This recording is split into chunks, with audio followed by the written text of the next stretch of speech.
my great pleasure to welcome Mr. Mahadevan Ramachandran sir, Founding Chair and Principal Advisor, IEEE Education Society, India Council. He established Aassaan eduCare in 2004 to enable quality education and accreditation in engineering institutions. He also have the distinction of visiting 300 plus institutions and training around 30,000 plus faculty members. He enabled 600 plus program accreditation, MBA, 70 plus NAAC institutional accreditation, and 10 autonomous status. He is having a long 33 years of techno entrepreneur experience and as advisorship experience and has adjunct professor in computer science. We feel so excited to have such an eminent personality with us for the session, sir. Thank you for joining us, sir. And sir will be guiding us on OBE framework, vision, mission, and outcome-based education. The session, I benevolently call upon Professor Mahadevan.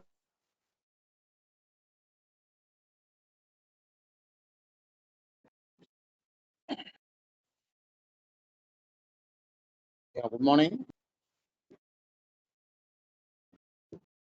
Sakthivel, can we proceed? Sakthivel, can we proceed? Please, sir. Please, sir. Please, sir. We can proceed, sir. Yeah.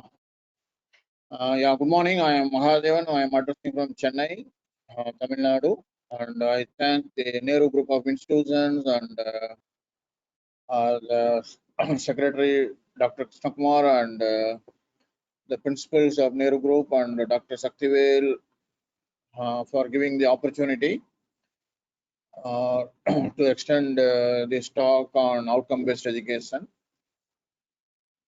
I think all the participants will find the session useful for you towards successful MBA accreditation. Yeah, Sakthivel, next slide.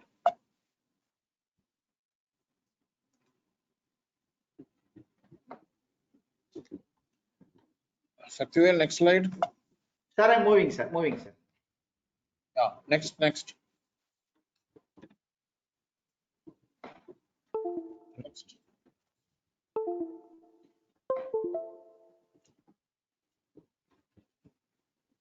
Yeah, this outcome-based education is primarily, so earlier all the institutions, we are focusing on the output. Output means number of students qualifying, what is the marks they are getting, like that. The outcome is what the student can do at the end of the course. Okay, he's studying some 4 years program in engineering. At the end of the 4-year program, whether he is able to write 10,000 lines of code in computer science program. So what the outcome? So basically, this outcome-based education we started focusing from 2009 in India, and 2014 it became mandatory. So now all the institutions across the country, including engineering as well as arts and science, we are now focusing on this outcome-based education, and all the teachers now they have to define the outcomes for their course as well as for the program what they are offering, so that at the end of the course or at the end of the program we have to measure whether the outcome is attained or not. Assessment of outcomes and other things are taking place. So the most important outcome of this outcome-based education is employability.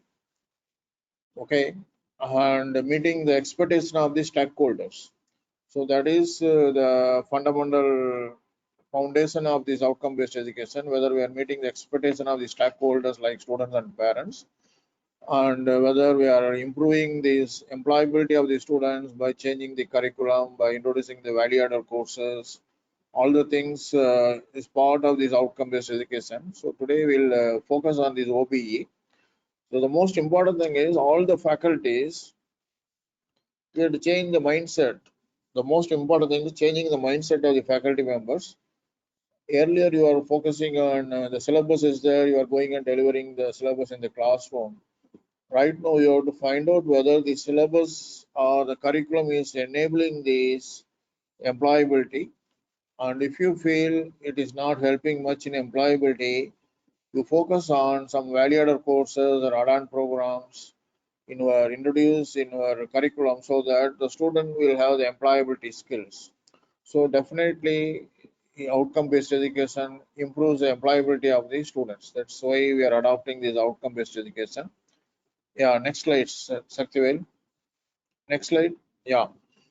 So we are all working in different colleges, and all the teachers, we have to first understand why we are working in different colleges. Next slide. Next. Yeah.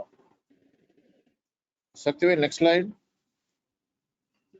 So the objective of the working in different colleges is not to deliver the lectures as per the curriculum, but to meet the expectation of the major stakeholder like students and parents. So first to try to understand what is the expectation of the students and parents, because right now the students and parents play a major role. If the students and parents are satisfied with the institute, all their friends and relatives and they'll refer our institute. Okay. So the most important thing is we have to satisfy the students and parents in terms of their expectation. So first ask the students and parents what their expectation. So if you ask any student, they will say, I want a good employability at the end of the program.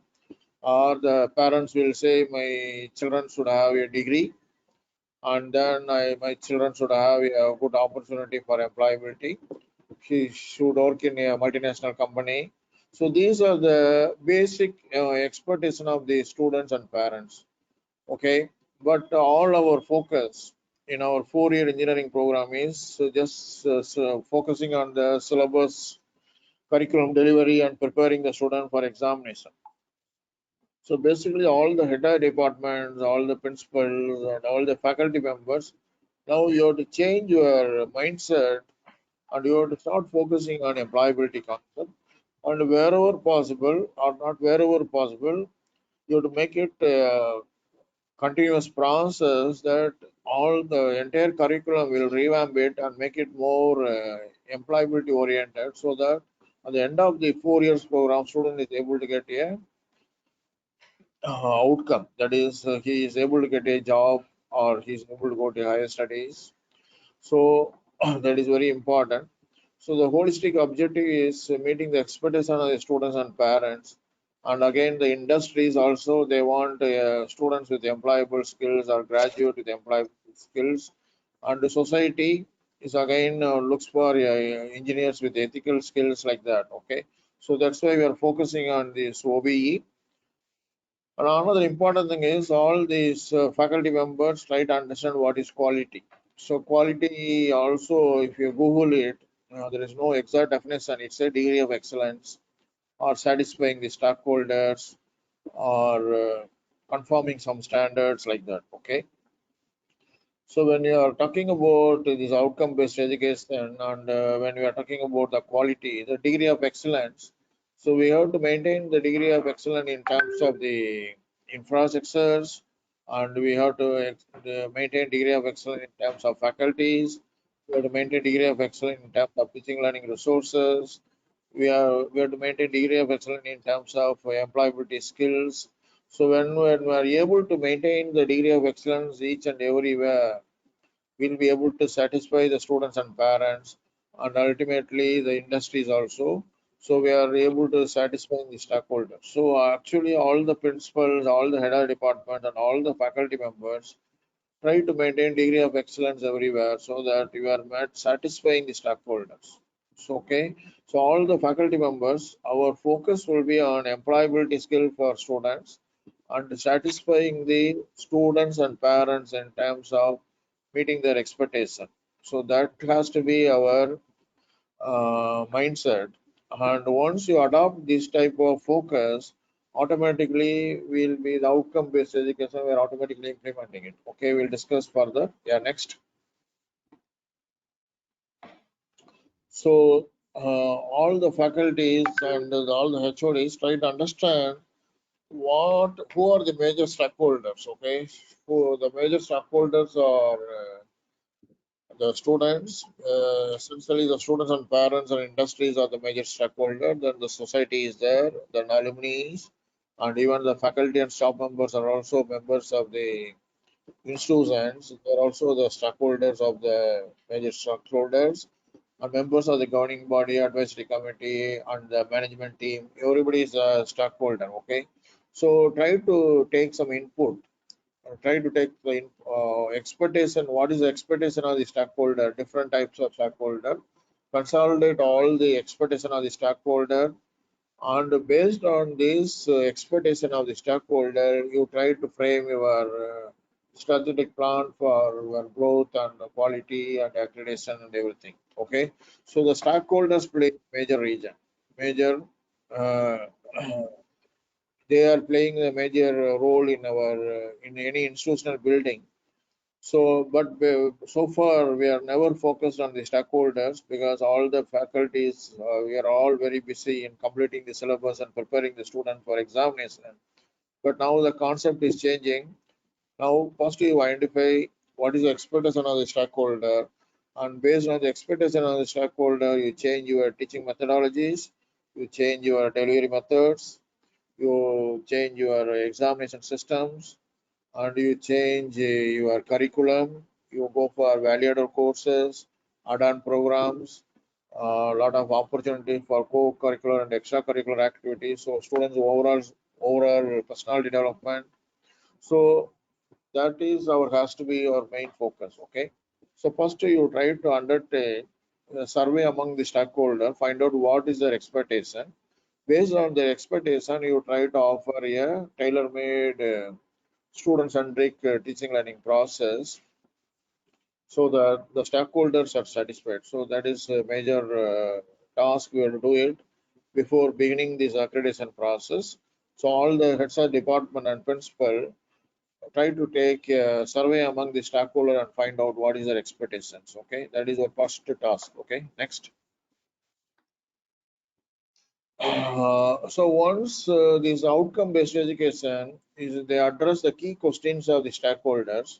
So who are the major stakeholders, and just again the principal and the head of departments try to find out what type of service we provide to the stakeholders, and whether our institute is having the facilities and the policies and the services, what type of policies, facilities and services should be available to satisfy the stakeholders, and whether we once we satisfy the stakeholders, whether we measure ourselves. Result means in terms of whether the stakeholders are satisfied, and whether the results are in terms of examination as well as in terms of placement and higher studies. We have to find out whether we are attaining these results, and based on the results, we try to go for a continuous quality improvement. Okay, and whether we are achieving our objectives and improving, and whether our stakeholders are satisfied. So at the end of every year, you try to take a input from the, you again do a survey among the stakeholder, asking them whether we are satisfied, we are meeting their expectations. Okay. So this outcome-based educations we started implementing in India from 2009 onwards in the MBA accreditation process. Under 2014, India has become a member of the Washington Accord. So once we become a member of the Washington Accord, one of the main condition is all the technical institutions we have to adopt this outcome-based education. So the advantage of Washington Accord is in countries who are the members of the Washington Accord, the equivalent of degree and equivalence of programs credits are possible. Okay, so students can study for 1 year in India. Second year he can go for abroad. Third year he again can come back to India and continue his studies like that. So the equivalence of credits and equivalence of degrees are possible among the members of the Washington Accords. So they are advocating the implementation of outcome-based education. So towards outcome-based education, these are the framework. What are the major major points in the outcome-based education is each institute and each department you have to frame your vision, mission, program, educational objectives, and each department and each program you have to frame your program outcome or student outcomes, and then we have to frame all the teachers. We have to frame our course outcomes, and we have to change our assessment methods. We have to find out what is attainment of COs and what is attainment of POs. And based on the assessment and attainment, we have to go for continuous quality improvement so that ultimately the students are satisfied with our services. So the outcome-based education is, now all the teacher, you have to quantify what is the outcome from each course, what you are teaching. And all the heads of department and all the senior faculty member, you have to quantify what is the outcome, or whether we are meeting the program outcomes as well as program educational objectives, and ultimately whether we are meeting the expectation of the stakeholder and in terms of vision and mission. Okay, yeah, next. So my topic today is OBE framework and vision mission statement. So first we'll try to have a clear understanding on vision and mission statements. So the vision is and the mission statement, these are two statements of inspiration. So once I look at the statement, it has to inspire the students and it has to inspire all the faculty members, and all the faculty members and all the students should be able to recollect to our vision mission statement. Okay. So the most important thing is the statement should be very brief and it should be inspiring everyone. Okay. Next thing is the vision is in the institute vision and mission statement. We have to frame for both the institute level. First, we have to frame the vision mission of the institute based on the stakeholder inputs. Then you frame the vision and mission of the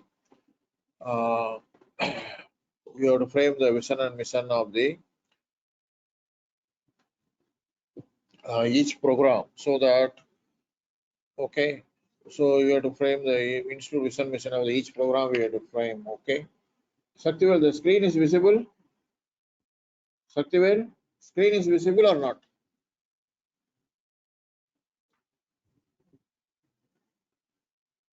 Sakthivel, whether the screen is visible? No, sir. It's not visible. Just check with Sir, please, sir, Sakthivel. please, sir, please, sir, 1 minute, 1 minute, sir.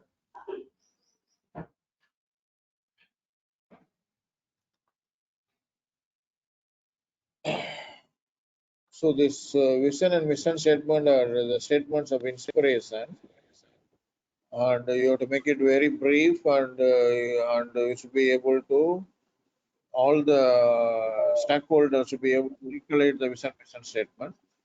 So the mission statement, first is the vision followed by the mission, because in some colleges I come across mission reversed in the hierarchy, but actually the vision we have to, what do you want to be? Okay, what is your future? What do you want to be? That is our vision. And the mission statement is how do you attain the vision statement? Okay. Okay, next slide, Sakthivel.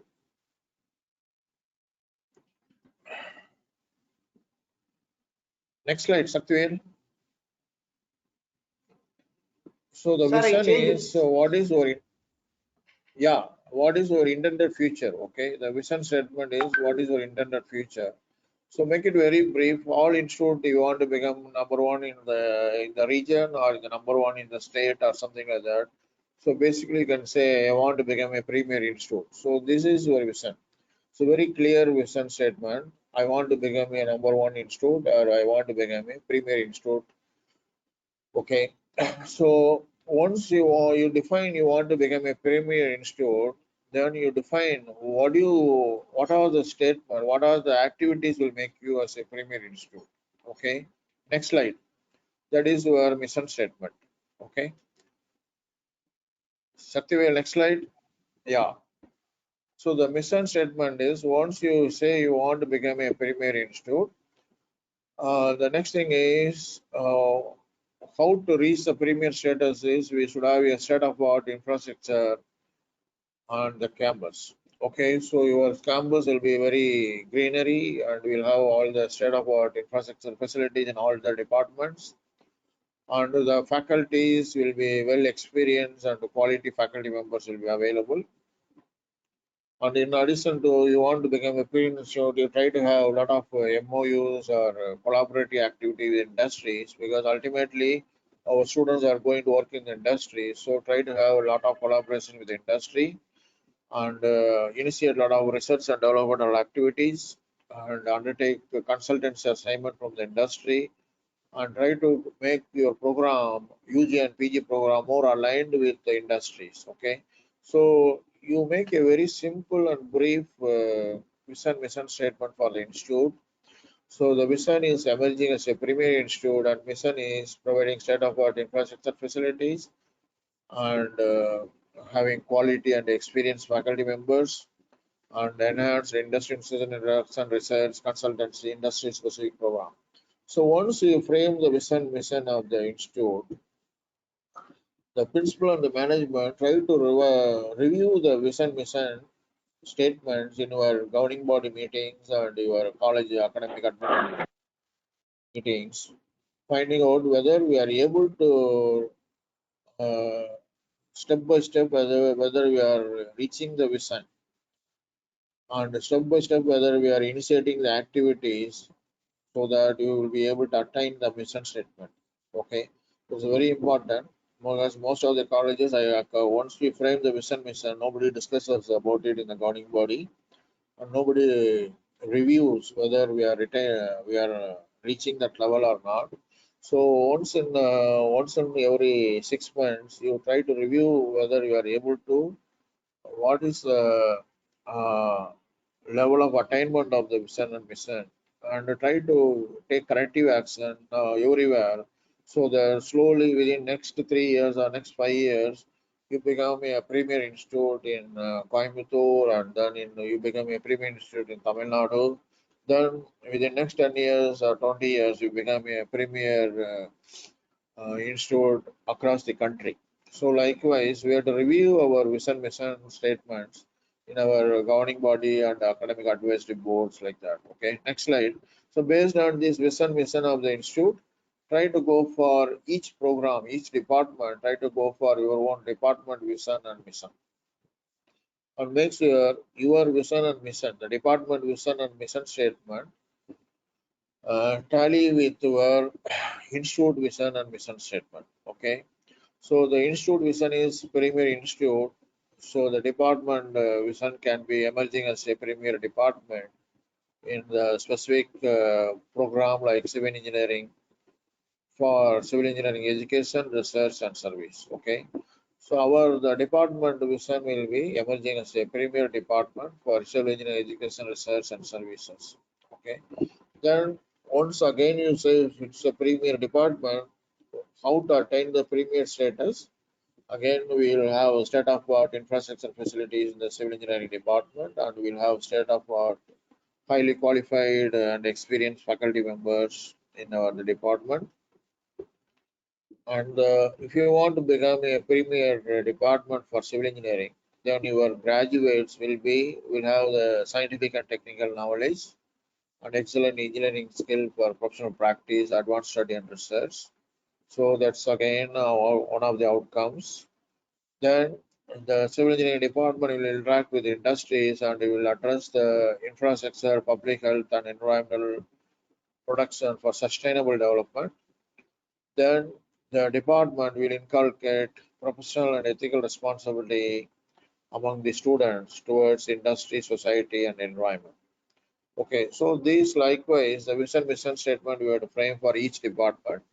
And again, framing how to frame the vision mission statement is it should be a systematic approach, systematic process will be adopted.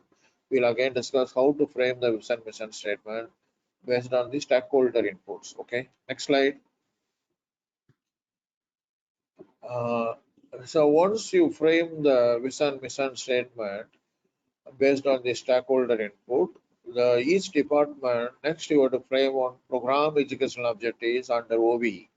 So when you are adopting the outcome-based education, we have to adopt these. We have to frame the vision mission statement. Then we have to frame the program educational objectives.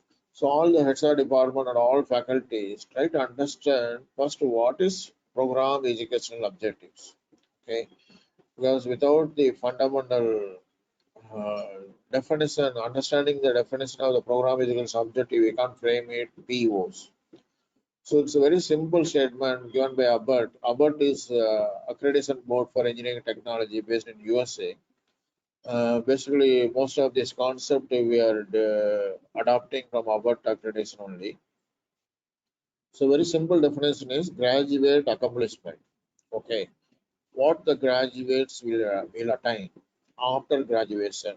So some colleges they'll say after 3 years, after 5 years. Don't worry about 3 years, 5 years. On graduation, what is the graduate accomplishment? Okay, what the graduates will achieve, or what is the characteristics of the graduates. So all our graduates, so most likely this PO statement you can frame like three statements. One is what is the characteristics of the graduate. So graduate will have very good domain knowledge, and then they will have very interdisciplinary knowledge will have. Okay, good domain, that is electronics you are studying. So electronics they have very good expertise, and all the allied interdisciplinary knowledge also they'll be having it. Okay, and then the graduates on graduation they'll get employed in MMCs, or they may go for higher studies, or they may go for research, or they become entrepreneurs. Okay, that is a graduate accomplishment. Okay, then all the graduates, yeah, previous slide, all the graduates will have good ethical values, leadership skills, and communication skills, and contribute to society. So this is the characteristics of the graduates. They'll have ethical values, leadership skill, communication skill, contribution to the society. So all the HEXA department try to understand the graduate accomplishment, because I come across a lot of definition of the POs of various departments, and even the MBA experts sometimes they'll say the POs of the department does not meet the definition of the PO, that is a graduate accomplishment. Okay, and in some colleges I come across POs with the word students. Say POs means graduates, so don't use students name. Students, the word students should not appear in your definition of the POs. That's very fundamental concept. Graduate PO means graduate accomplishment. So the two words were to remember always. Graduate accomplishment is a PO. Okay. Okay. Next slide. So this is the graduate accomplishment of sample graduate accomplishment PO. Graduates of civil engineering excel as practicing engineers, academicians, or researchers. So our civil engineering graduates, they are becoming a practicing engineers, or they go for higher study and then become academicians, or they go for higher study and then become research scholars. And the graduates will play a major role, vital role in the national infrastructure and sustainable development. So all the civil engineers play a major role in the infrastructure development of the country, and they'll have the professional and ethical responsibilities as engineers, consultants, entrepreneurs, and pioneers. Okay, so the ethical responsibilities is very important. Okay, we have to understand. Okay, we know even some 5 years back, building constructed in Chennai has collapsed. Okay, so that's all the concept of ethics is involved. Okay, so all the engineering students, all the engineering graduate, we also talk about the ethics. Ethics means personal ethics, business ethics, ethics to serve the society. Okay, so what is the ethical responsibilities as engineers, consultant, entrepreneurs, like that, and we have to, the graduate also has to address the challenges of the society. Okay, so likewise, all the department you have to frame your vision, mission, PO. So once you frame the vision, mission, PO, and the MBA also requires your mission statement should be aligned with your POs.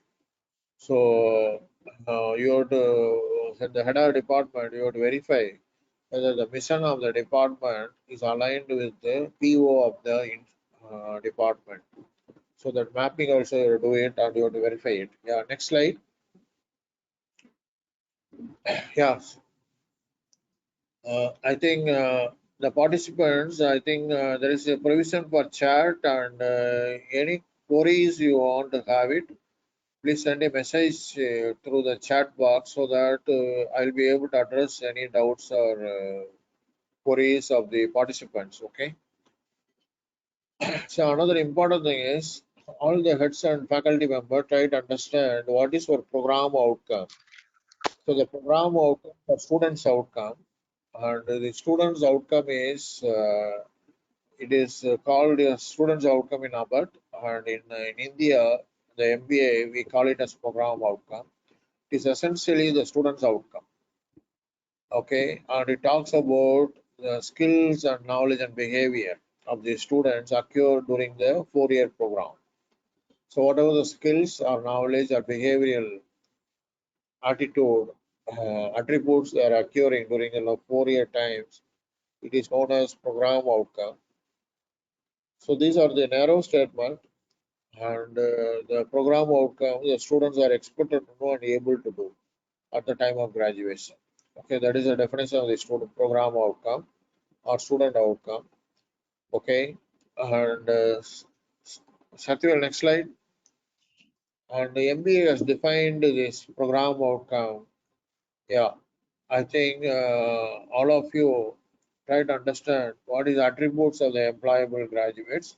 Next slide. So the most important employable graduate is they'll have the communication skill. We call it as program outcome 10. Next important attribute of the student is problem solving. Next important attribute, the design and development of solutions.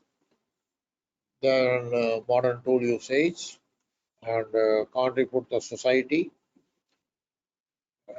Have some knowledge about environment and sustainability. Try to have ethics. Go for individual and teamwork. Okay, then try to have project management finance knowledge and project management finance, and then lifelong learning. So these are the program outcome or graduate attributes defined by the MBA. My dear participants, all of you please mute.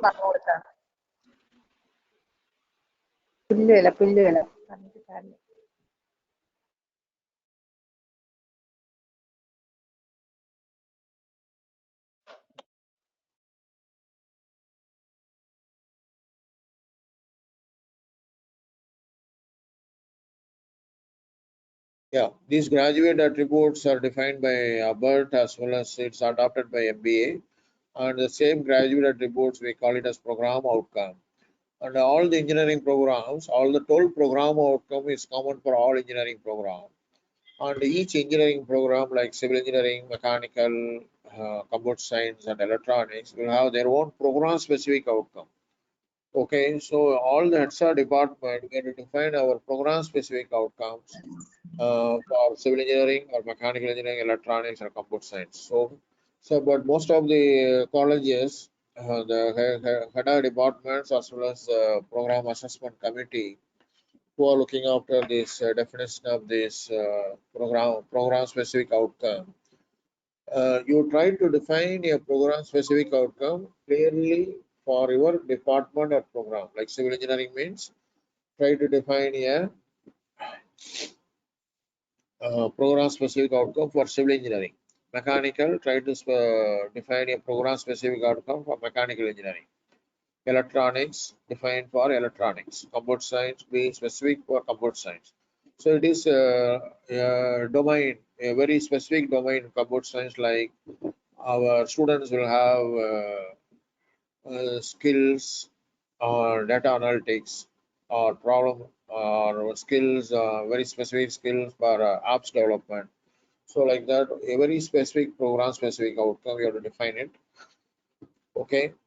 So the OBE framework involves definition of the vision mission, the definition of the program educational objectives, and then the program outcome.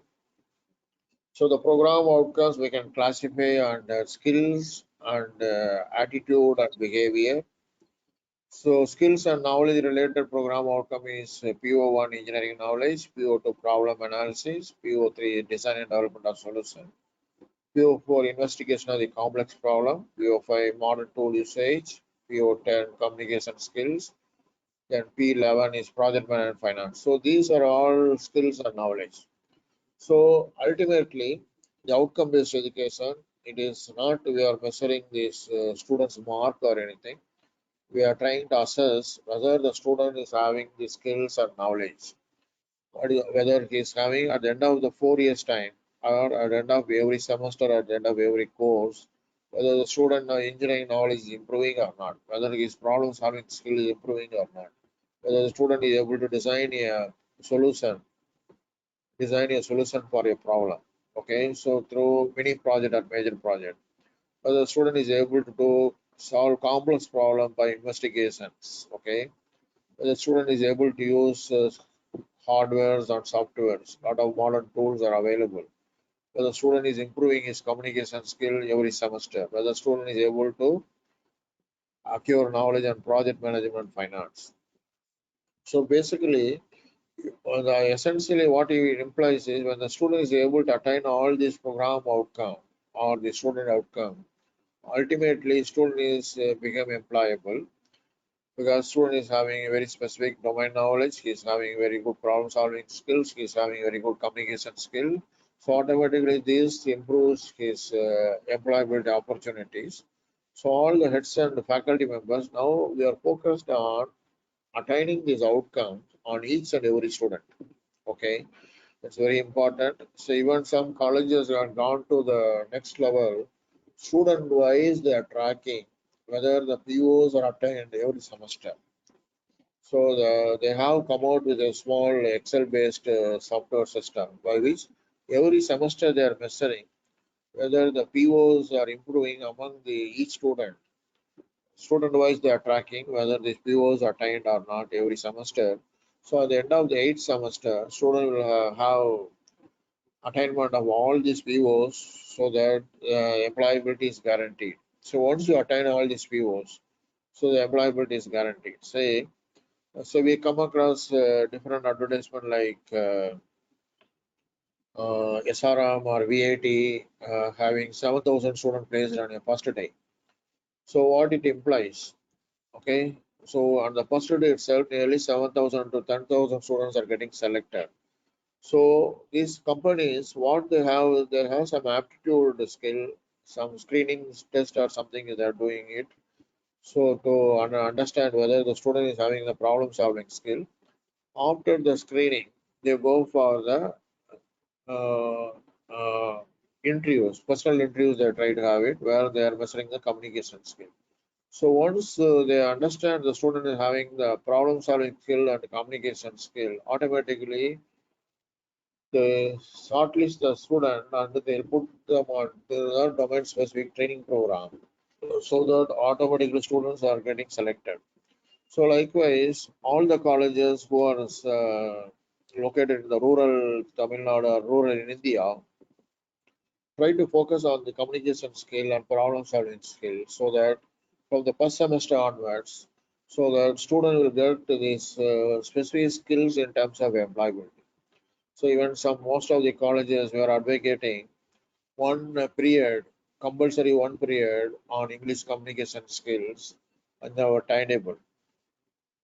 And they were even advocating two specific periods for value-added courses and problem-solving skills and project management, many project, major projects. Also, we are trying to change the what we are teaching in the department in terms of this program-specific program outcomes. Okay, so we are focusing, we are bringing some specific periods in our timetable to attain the skills and knowledge so that the students is becoming employable. So while he is acquiring the skills and knowledge, we will also educate the student in terms of his contribution to the society. So we will insist all the students should contribute to the society, try to understand what is the problem facing the society, try to come out with some engineering solutions, and try to understand what is environment and sustainability. So a lot of environmental issues are there, like Kerala. Recently, there are floods. Flood was there in the Kerala, and even Chennai also some flooded some time back. So why the flooding is happening? What is the engineering solution to overcome the flooding? So the environment and sustainability. Try to understand what is sustainability. Sustainability is 24/7. the product should function.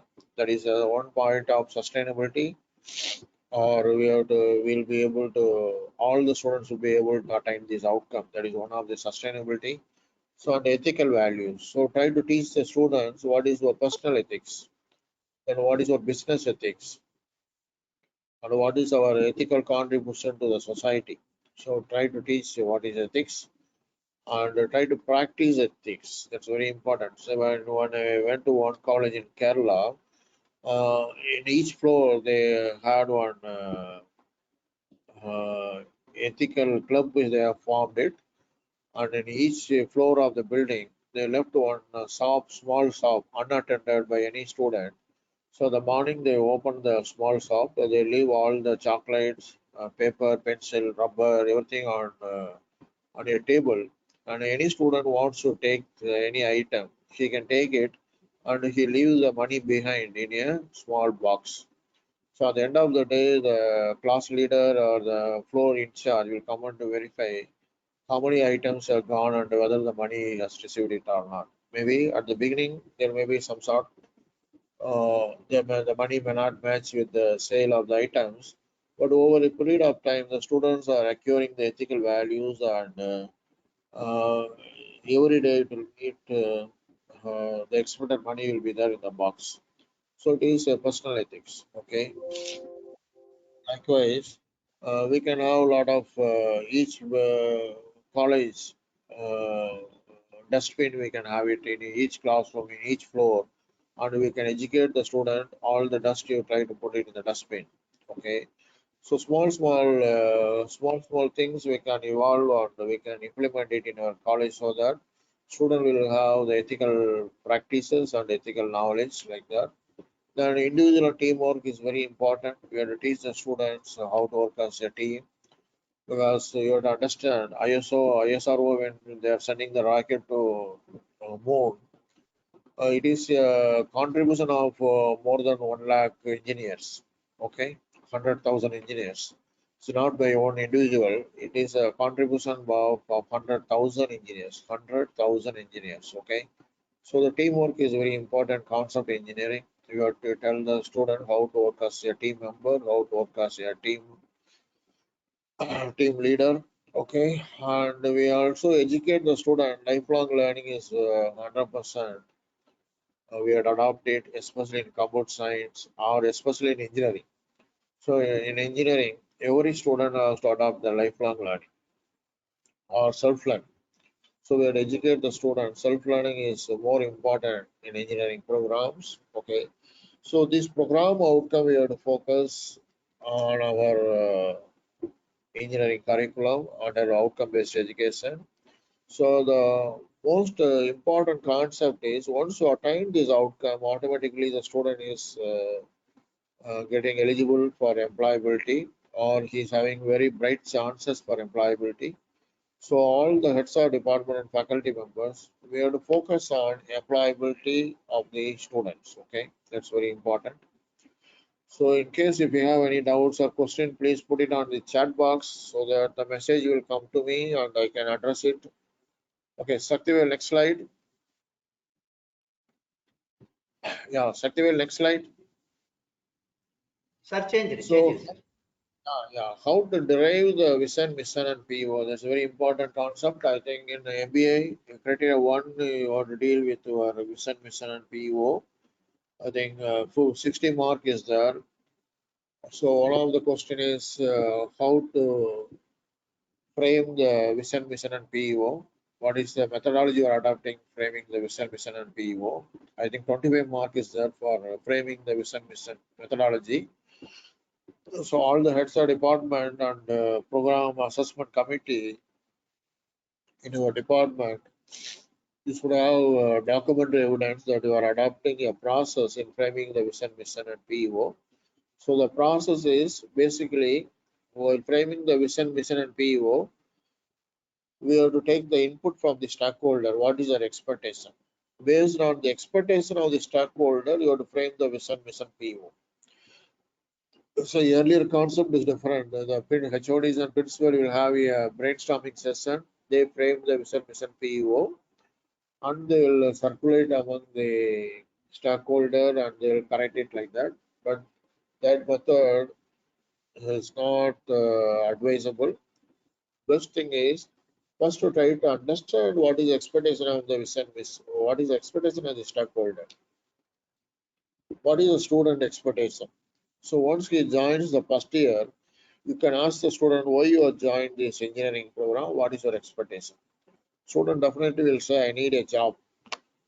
My family is so socially backward. I need a job so that I can help my family to come up with their life. Okay. So if you satisfy the student aspiration, expectation, automatically he refer his friends and relatives. Automatically students are joining in our institute. So all the principal and head of department try to understand, try to meet the expectation of the students and parents. That's very important. That is not your syllabus coverage or conducting examination. It's all a byproduct. Most important thing is try to meet the expectation of the students and parents. So even I come across some of the colleges where the computer science we have 120 students or 240 students, but the percentage of students who can write 1,000 lines of code or 10,000 lines of code less than 5%. So then they are not meeting the expectation of the industry. So because they are not meeting the expectation of the industry, they are not getting the job. So the head of department and faculty member make sure your student have the skill for employability.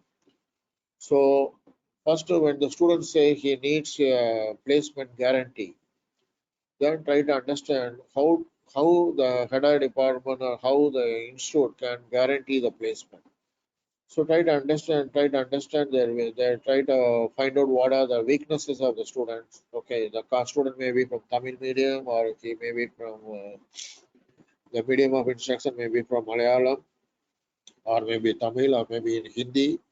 So try to form all the students from the Tamil or Malayalam or Hindi in a special group so that they'll be focused on their communication skill in English from the first year to final year. First year to final year, try to improve the student communication skill. Okay, once that is another thing. Then try to find out whether the student is having very good problem solving skills. And then, again, if you find out if he is having some deficiencies, try to see whether you can frame some groups for uh, to improve the problem solving aptitude and the communication skill. Again, we have to give training on the problem solving. Okay, try to have a lot of aptitude classes, aptitude and problem solving classes. Try to give a lot of I think from first year to final year again we have to focus on problem solving skills. Okay, so first the most important thing is try to understand the expectation of the stakeholder, and based on the stakeholder input try to frame the vision, mission and PEO. That's very important concept. Next to Sakthivel. Next slide, Sakthivel. Yeah. So this is a typical framing of the vision, mission PEO. So the HODs, the faculty program department program assessment committee try to take the input from the different stakeholders like alumni, parents, employees, students, industry and faculty members from management, everyone from every stakeholder take the input. What is their expectation? And again, the institute vision mission is already defined.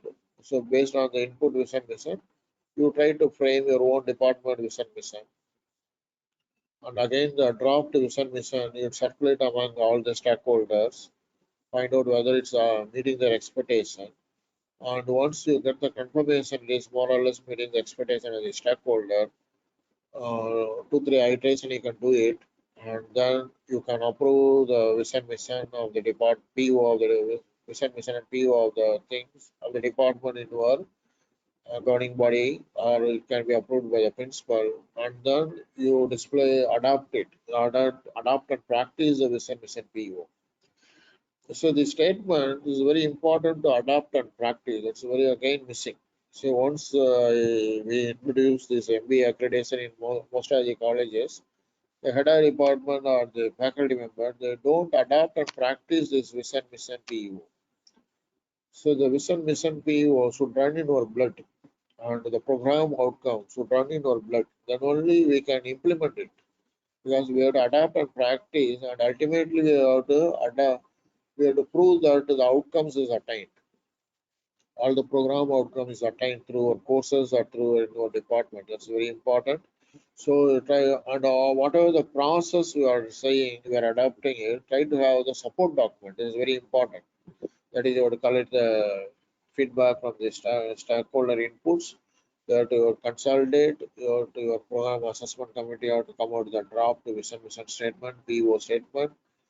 Then you have to go for continuous improvement of the vision mission PO statement, iterations, and then try to have some photographic evidences that you have conducted these meetings and other things. So try to build up the file for framing the vision mission and PO. Because when the experts are visiting your department, they'll essentially review your documentary support for framing this vision mission PO. Based on the documentary support only, they award the marks. Okay. Next, Sakthivel. So this is a typical one department vision mission PO what we have discussed already. So the civil engineering department, they want to have preeminence in civil engineering education, research and services. So how to reach the preeminent status towards well-informed graduates, inculcating professional and ethical responsibilities and interacting with the industries. And the program educational objective is the graduates of the civil engineering department, not the students of civil engineering department. The graduates of civil engineering department shall have practicing engineers or academicians or researchers. So please understand the graduates, the importance of the graduate accomplishment. Okay. Next. Next, Sakthivel. So this is the some of the observation of the expert during their visit to your department. So they say the program educational objective do not reflect the graduate accomplishment. So in some department, if you use the name students instead of graduates, this type of comment they write. Because the experts, while awarding the marks, they have to put their remark. So if the head of department and faculty member, they have not identified their mistake, you will get such type of comments. So PEO do not reflect graduate accomplishment. So once the PEO do not reflect graduate accomplishment, the entire outcome-based education is wrong, because you have not understood the concept. So try to understand the fundamental concept of PEO, PO, PSO, and try to adopt it and practice it so that we'll be able to attain this outcome. It's very important. So dissemination is not very prominent. The process of defining the vision mission POs are limited. POs are wrongly framed. Process is defined but is not effectively implemented. And while framing the POs, or vision mission, no stakeholders are involved. So based on the evidences what they come across in our department, they'll write these remarks. Okay. Then after the PO's vision mission is defined, the head of department as well as the program assessment committee or department assessment committee will establish a correlation between your uh, mission statement and PO. And most of the colleges, I find the HODs are not able to justify the vision and PO, mission and the POs. They are not able to correlate properly. So try to practice it and correlate it. So once you define this vision, mission, PO, you go through the criteria 1 successfully. So criteria 1 of MBA accreditation, even though it's very simple, 60 mark is there, but it's very difficult to score. You have to get around 60 marks. Means if it is a tier 1 institute like autonomous institution, you have to get minimum 75%. That is around 45 marks you have to get out of 60. Tier 2 institution means like affiliated colleges, you have to get very good marks so that your score will be better. Okay. So any questions if you have on OBE, please post it. We can clarify it. Yeah. Next slide, Sakthivel. Next slide. Yeah, so these are the various components of the OBE framework. So you have the mission defined. Mission is there.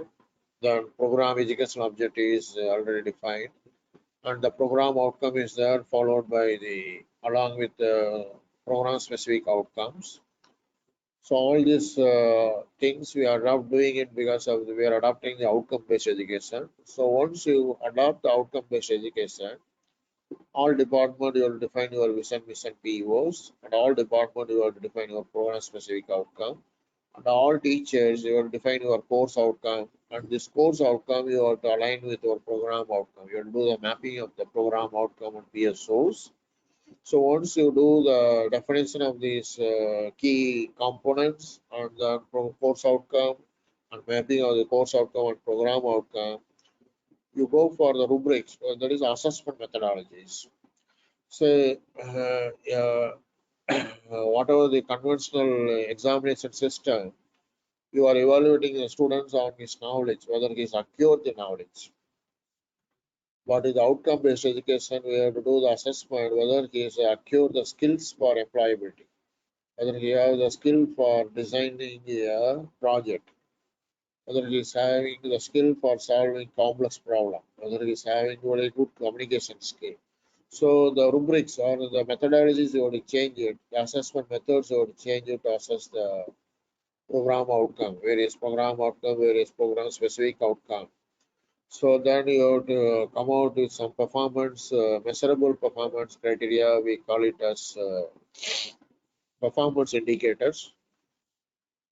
This is performance indicator has been adopted by ABBAT accreditation.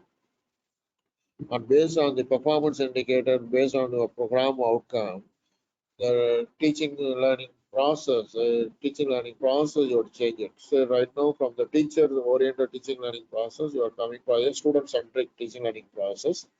So each student, we have to find out whether the POs is attained or not.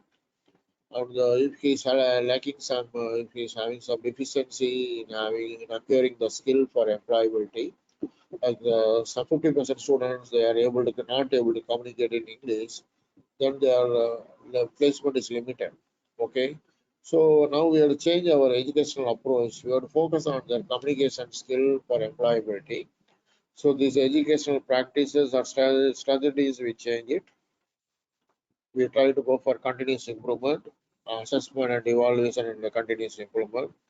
And once you do the data analytics and find out whether the COs are attained, whether the POs are attained, try to go improve it continuously. Try to take the input from the stakeholder, find out stakeholder like students, alumni and faculties and industries, find out whether you are able to attain this outcome and whether they are satisfied with our final outcome, whether all the students are getting employed, whether the industry is getting employed graduates, skilled graduates. So try to take the inputs, to take the feedback from alumni, find out whether with the new approach, whether employability has improved it or not. So try to go for a continuous quality improvement so that the OBE framework will be implemented in our department as well as in the institute, and they can adopt a uh, continuous quality initiatives we would adopt it. So continuously we would improve our outcomes. That is OBE framework. Okay, that is outcome based education. And if you have any doubts, we can clarify. Next slide, Sakthivel. Yeah. Any question answering session? I think already I covered around 1 hour. Any questions if we have, we can type it on the chat box and we can address it. Or any, I think a lot of HODs are there in the meeting panel for different colleges. A lot of faculties, you have a lot of faculties attending. So if you have any questions or remarks, you can put it on the chat box. We can able to address and we will be able to clarify.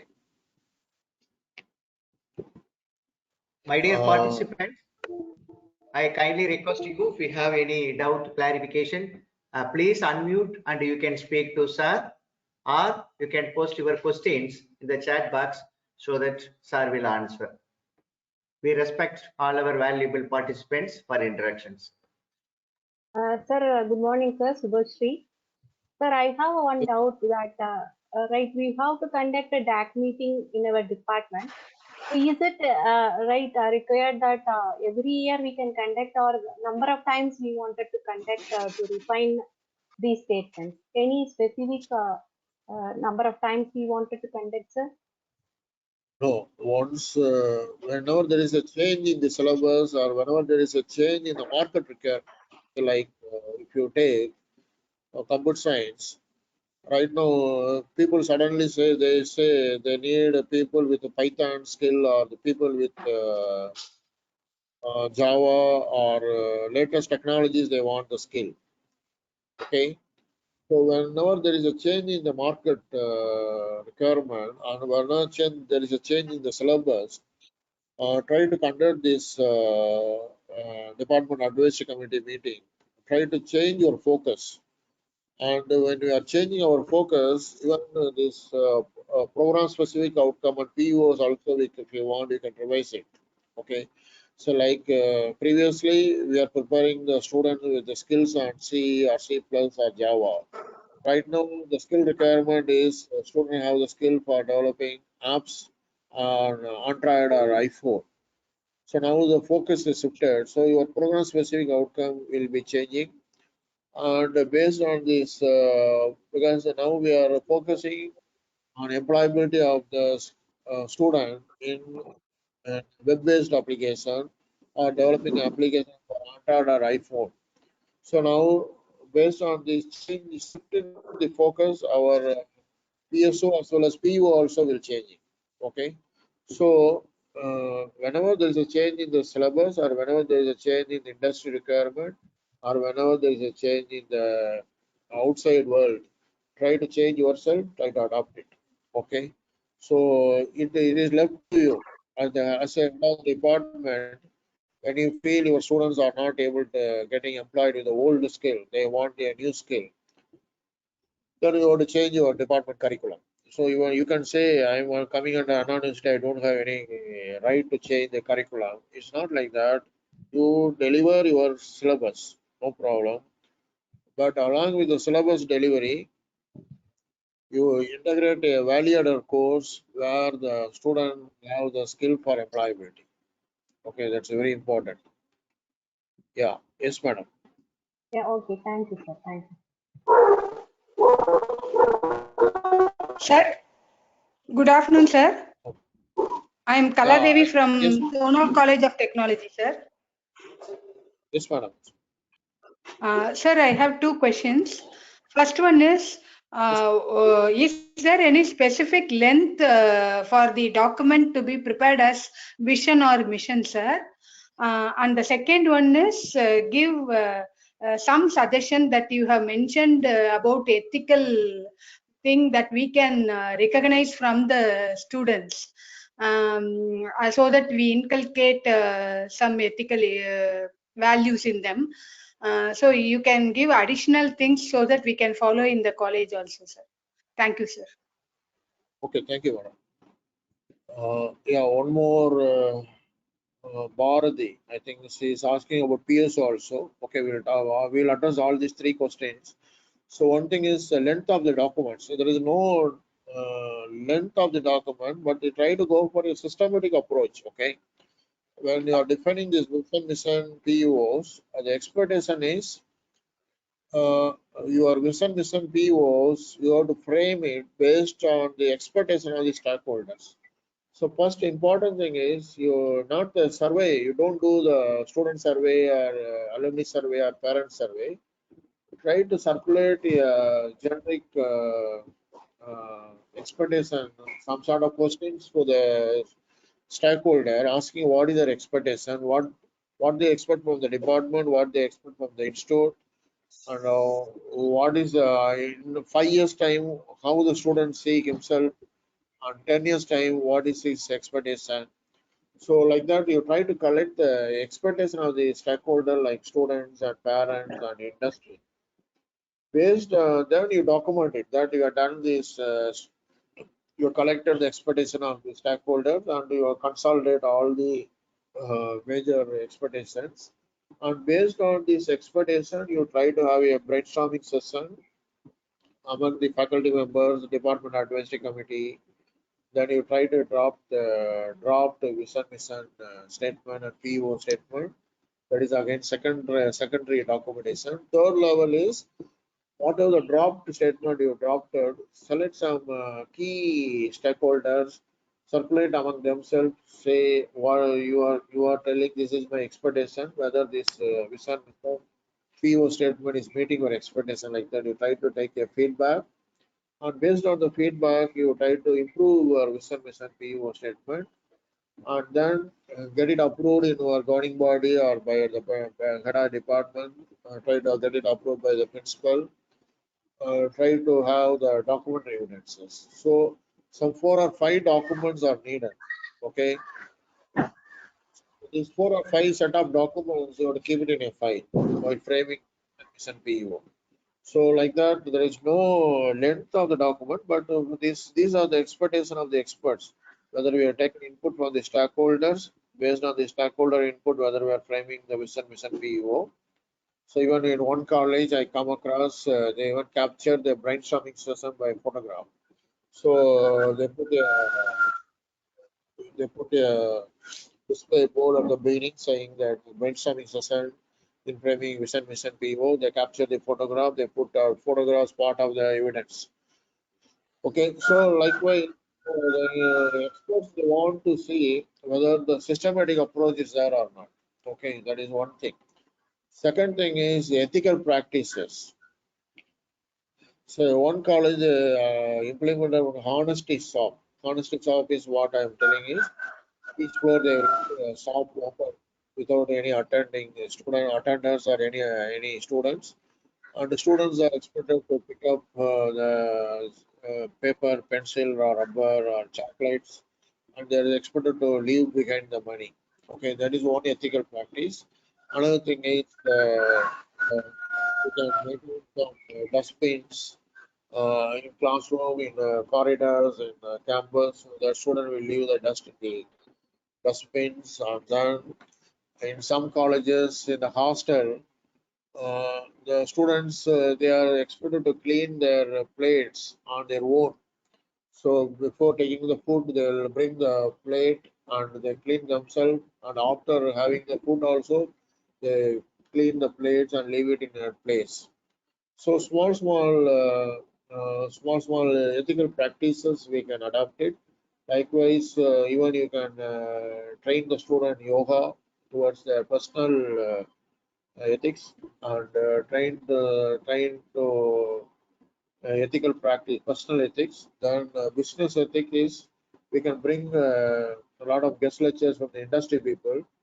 Tell what are the ethics we are to be adopted in the business life. Okay, we have to pay taxes to the government. Even everyone is paying tax to the government directly or indirectly. So it is one method telling them once you start the business, you will pay tax to the government. Okay, so some business ethics we have adopted and personal ethics, business ethics, and contribution to the society. What we are doing. So these are some of the ethical practice we are doing. So program specific outcome is PSO. So the POs are generic. 12 POs we have adapted in our engineering curriculum. In our engineering curriculum, there are 12 POs. Please note it down. Okay. Then PSOs, you can adopt either 2 or 3 PSOs which for the civil engineering. Like civil engineering, if the department is specializing on structural design, then the civil engineering PSO will be student will have expertise on design and development of structures for various buildings. So structural design we are focusing. So the program specific out be like that. Likewise, have a computer science. And if you are focusing on program specific outcome for computer science, you are focusing on apps development or Android or iPhone. Student will have the skills and knowledge for apps development under Android and iPhone. So this is a program specific outcome. Okay, don't make it very generic. If you make it generic, the experts will point out your program specific outcome is very generic. It is not program specific. So each department, either civil engineering or mechanical engineering or computer science or electronics, be very specific. Like electronics, embedded system, student will have the skills or knowledge on microprocessor or microcontrollers. Very specific. Okay, the program specific should be very specific. Okay. Okay. Any other doubts or question?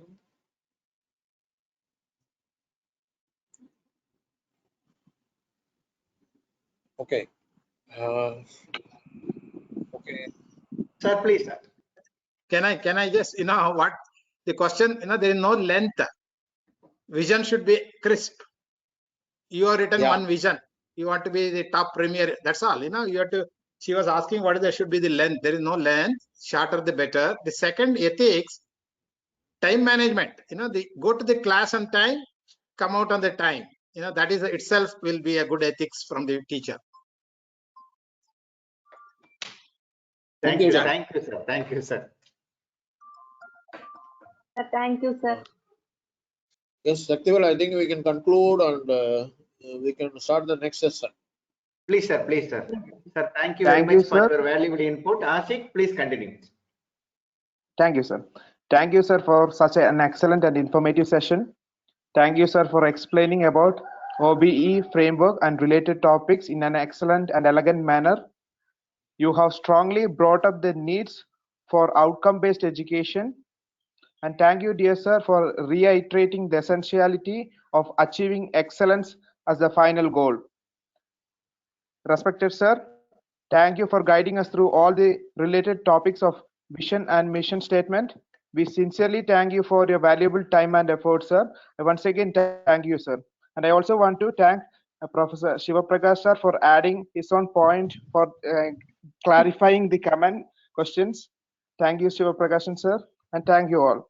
Thank you, Ashish. Thank you, Ashik. Thank you. Thank you, sir. Dean, sir, can we announce a 15 minutes of break?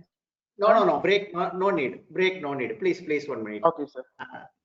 Sir, Mahadevan, sir, we are extremely happy. All our participants and all giving a very good feedback. They are extremely happy and they are benefited. And I would like to thank most respected senior professor SHIVAPRAKASH sir also is continuously joining with us and helping us. Thank you, sir. Thank you very much. Thank you. Thank you, Professor Sakthivel. I take a leave since I have something, and all the best. Good luck. Please, sir. Thank Please, you, sir. Thank you very much. Thank you, sir. Thank you, sir. Thank you. Thank you, sir.